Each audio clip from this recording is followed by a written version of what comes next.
सोमवार को बिल्वपत्र नहीं उतारना चाहिए, पूर्णिमा और अमावास्या को भी बिल्वपत्र नहीं उतारना चाहिए। और बिल्वपत्र के निकट जब जावे तो बिल्वपत्र को जूता चप्पल पहनकर बिल्वपत्र का स्पर्श नहीं करना चाहिए, और बिना स्नान के बिल्व वृक्ष का स्पर्श नहीं करना चाहिए। साक्षात भगवती महालक्ष्मी ही बिल्व वृक्ष के रूप में विराजमान है। इसलिए बिल्व वृक्ष के पूजन का और बिल्व वृक्ष के स्पर्श का मंत्र है श्री फलाय नमः, श्री द्रुमाय नमः। ऐसा कहकर के प्रणाम करके तब बिल्वपत्र उतारना चाहिए। श्री फलाय नमः, श्री द्रुमाय नमः। ये श्री ही द्रुम के रूप में, वृक्ष के रूप में है। चलो कथा सुनाई देते हैं। ये श्रीफल बिल्व के रूप में लक्ष्मी जी कैसे हुई। एक समय भगवती जगदम्बा पराम्बा जगत जननी श्री महालक्ष्मी जी ने भगवान नारायण से पूछा, प्रभु आप सदा सर्वदा मुझे प्राप्त बने रहें, मेरा आपसे कभी वियोग न हो, और आपके चरणों में प्रति क्षण हमारी प्रीति बढ़ती ही चली जाए, अनुराग आपके चरणों में बढ़ता चला जाए, ऐसा कोई साधन हमें बताइए। भगवान हंसने लगे, बोले इसके लिए तो तुमको तपस्या करनी पड़ेगी। किसकी तपस्या करें? बोले हमारे चरणों में अनुराग तो भगवान शिव ही प्रदान करते हैं, ये ठेका उन्हीं के पास है। शंकर भजन बिना नर भगत न पावे मोर। तो तुम शिव जी की उपासना करो, मेरे चरणों में प्रेम की प्राप्ति के लिए, अखंड सौभाग्य के लिए। तो लक्ष्मी जी उपासना करने लगी। उपासना करते करते करते वैसे तो वो चाहती तो कैलाश में जाके दर्शन कर लेती, पर वो दर्शन अलग है, पर तपस्या करके उपासना करके प्रसन्न करना और भगवान शिव का प्रकट होकर दर्शन देना वो एक अलग बात हुई। तो जैसे ही तपस्या करते करते उपासना करते करते बहुत समय लक्ष्मी जी को बीत गया। अब लक्ष्मी जी ने सोचा कि मैं भगवान शिव का अर्चन करूं। तो अर्चन तो रोज करती ही थी। एक दिन लक्ष्मी जी के मन में हुआ कि मैं 1000 कमल पुष्पों से भगवान शिव का अर्चन करूं, कमल पुष्प से सहस्रार्चन करूं। अब उन्होंने अर्चन आरंभ कर दिया। भोले बाबा ने लीला की। क्या लीला की? 2 कमल के पुष्प चुरा लिए। 2 कमल के पुष्प चुरा लिए। सब चोरी करते हैं, हमारे वृंदावन के ठाकुर जी को दोष नहीं लगाना चाहिए, समय आने पर सब कर लेते हैं। बोल भले ही लीला है, पर 2 कमल चुरा लिए शंकर जी ने।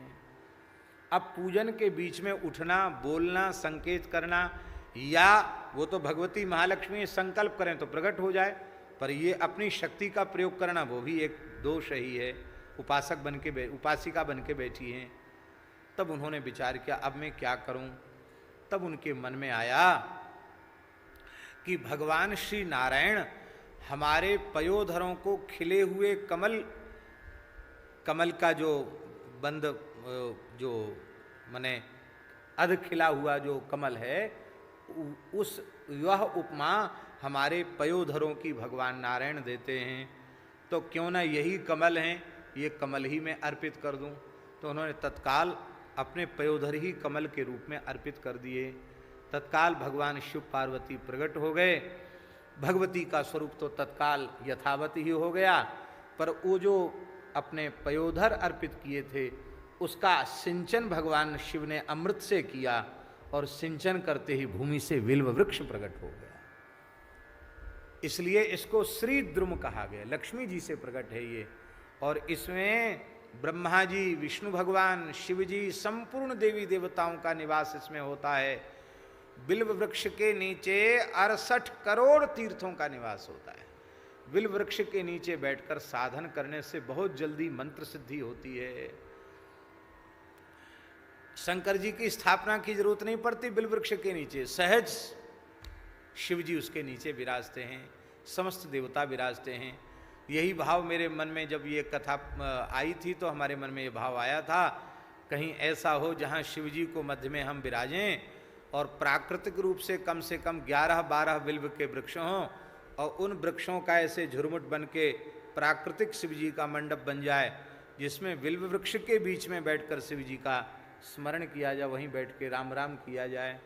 तो हमारे पुरानी गौशाला में बाबा हैं, ये कर तो रहे हैं वहाँ तैयारी, ये चबूतरा के चारों 10-12 बिल्व वृक्ष लगा करके उसकी तो कुछ दिनों में भगवान की दया से एक विलक्षण बिल्व कुंज बन जाएगी। बिल्व की बड़ी भारी महिमा है। ये जो बिल्व के 3 पत्र होते हैं, 3 पत्ता होता है ना बिल्व के, उन 3 त्रिदलम त्रिगुणाकारम त्रिनेत्रम चतुर्धायुधम, ये 3 जो बिल्व के दल हैं उनमें दाहिने पत्ते में भगवान नारायण विराजमान हैं, बाएं पत्ते में श्री ब्रह्मा जी विराजमान हैं, और बीच का जो ऊर्ध्वमुखी पत्र होता है, ऊपर वाला पत्र, उसमें भगवान महेश्वर भगवान शिव विराजमान हैं। इस तरह से तीनों देवता पत्र में विराजमान है। इसलिए बिल्व वृक्ष को बिना स्नान के नहीं स्पर्श करना चाहिए, और शरीर में, सारे शरीर में तेल लगाया हुआ हो तब भी स्पर्श नहीं करना चाहिए। और महाराज जी, बिल्व का जो फल है ना वो इतना पवित्र होता है कि बिल्व, आप एक बार आपने बेल खाया, बेल का शरबत पी लिया या बेल खा लिया, तो 27 दिन के भीतर यदि मृत्यु हो जाए तो उसकी अधोगति नहीं होगी, उसको नरक नहीं जाना पड़ेगा, वो उत्तम लोकों में जाएगा। एक बार बिल्व भीतर जाने से 27 दिन तक शरीर में उसका दिव्य प्रभाव होता है।